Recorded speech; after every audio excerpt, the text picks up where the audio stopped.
still going. Because I checked. At the same time it went out, I checked on my phone, and it looked like it was still going live.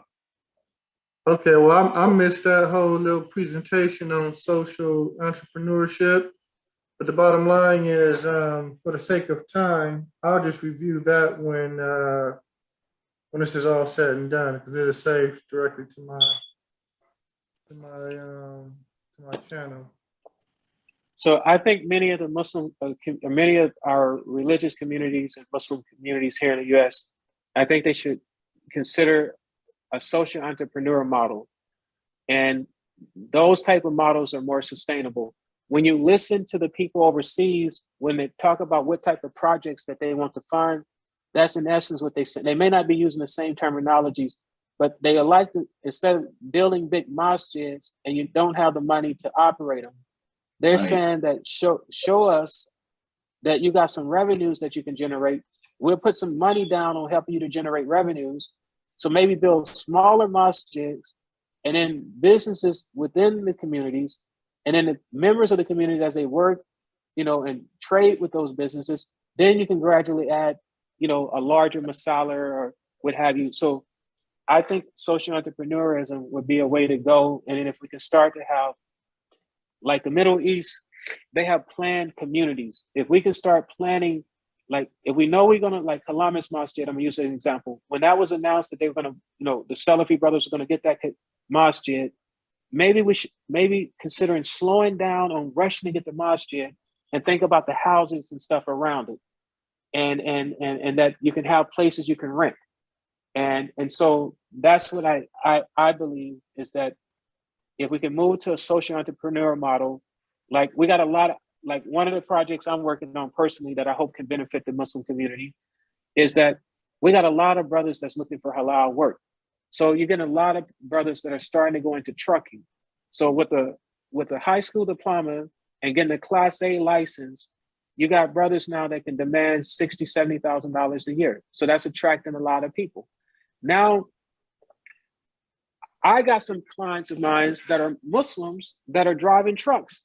And some of them are paying as much as $75,000 for the truck a year by leasing it. So they're not a W-2 employee. So they want the feeling like they got their own thing. So they got to pay for it. They decided to lease a truck because, if you're trying to follow the rule, you've got a family of 6, all the money that you make, from your, hustle goes into taking care of your family. I'm going to change iPods out. My thing told me I'm getting low. Hard for you to save up the money to buy your own truck. Perfect opportunity for other brothers. You can buy a used semi truck, 18-wheeler, or you can buy the tractor parts. So the front of a semi truck is called a tractor. You can buy a used tractor anywhere from $60,000 to $70,000, $75,000, So a one time, and the life of that truck will last about 5 years, give or take, it'll last about 5 years. So off of one investment of 60 to 75, you can now generate, the truck, I apologize, I didn't say what the truck can generate. The tractor part of the truck, it can generate anywhere from, I say on the low side, $50,000 a year, and that's like not trying to do much, to as much as about $120,000 a year. And that's just the tractor part of the truck. And that's after you pay the drivers. That's profit. That's not gross. So those are, to me, are brilliant investments. That's what a community, should maybe put proposals together. Show this is not Sadika, but maybe leveraging a community to get people to invest into it, and then say 20% is going to go towards, for religious parts, but we're going to let the investor get a return on his investment because it's more than enough margin there. And if you put, I'm sorry. No, I'm just thinking out loud how long we've been saying this thing. The people, their minds are somewhere else, man. They can't see this, sadly. Yeah, you don't need everybody at one time to see it. Just those that do see it. So if you see it, I see it. We're enough to get it. We're enough to at least get it started. But that would be a perfect example. And so I'm gonna just run some numbers. I know of someone now that's actually one of my clients They've been doing it for almost 15 years. They're paying about, give or take, about $70,000. If a group of brothers got together or a community bought that truck and for him to drive, and he's not paying a lease, and he just pays what equal to what he's paying now. That'll benefit the community. So the community dropped $70,000 one time for the truck. In the first year, that 70 will be recouped, and then after that, 5 times 70, 350,000 that just been brought into a community. Time that by 5 trucks, that's some meaningful money that can make a difference. And then take that money and then put up a couple of little houses and stuff around it, buy some land, and diversify the investment. You know, and so now you're in a situation where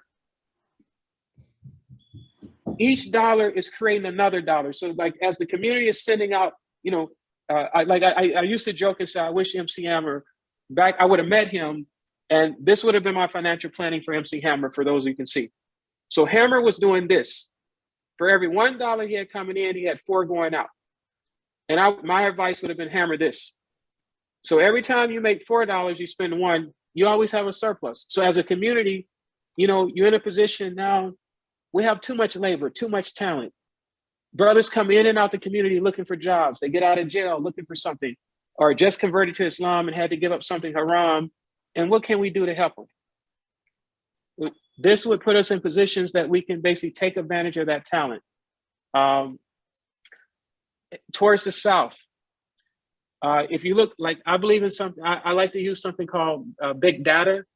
It's when you look at large data sets and you look at it to try to predict future patterns or trends. So you're looking for things. You can use big data to explain the past. You can use it to help you to understand what's going on. But one of the things is that you can make predictions off of it. And so these are numbers that are in the Muslims' favors. Globally, we are the fastest growing religion in the world. In the United States, we are the fastest growing religion. Our members tend to have large families. So even if we're not growing, even if if the conversion rate to Islam slows down globally in the United States, we still have large families relative to other people. But with the conversion rate in Islam, to people coming into Islam, with our, what you call it, birth rate, we're the fastest growing religion in the United States. So they call the United States a Christian Judeo society. And the reason they say Christian Judeo, they said that the Jewish population is the second largest group. That has changed. So they say it's going to be a Christian Islamic society in the United States. We got a lot of people that are aging, getting older. We have a huge opportunity to do convalescent homes, and where we can basically not everybody's going to be able to make hijrah. Not everybody want to. Not everybody's going to be physical.